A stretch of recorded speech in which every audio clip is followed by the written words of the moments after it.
ইসলাম ধর্মাবলম্বীদের সবচেয়ে গুরুত্বপূর্ণ মসজিদ কাবায় গত বৃহস্পতিবার প্রবেশ করেছেন রেকর্ড ৫ লাখ ওমরাযাত্রী। এর আগে কখনো কাবায় একদিনে এত সংখ্যক ওমরাযাত্রীর প্রবেশের ঘটনা ঘটেনি। কাবা ও মসজিদে নববী রক্ষণাবেক্ষণ কর্তৃপক্ষ the general presidency for affairs of the grand mosque and prophet's mosque শুক্রবার এক বিবৃতিতে জানিয়েছে এ তথ্য।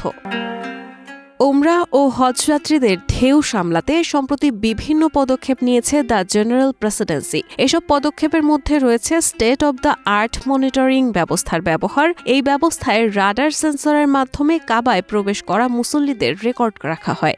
এছাড়া মুসল্লিদের গতিবিধি পর্যবেক্ষণের জন্য কাবা চত্বরের বিভিন্ন স্থানে স্মার্ট ক্যামেরাও ফিট করা হয়েছে।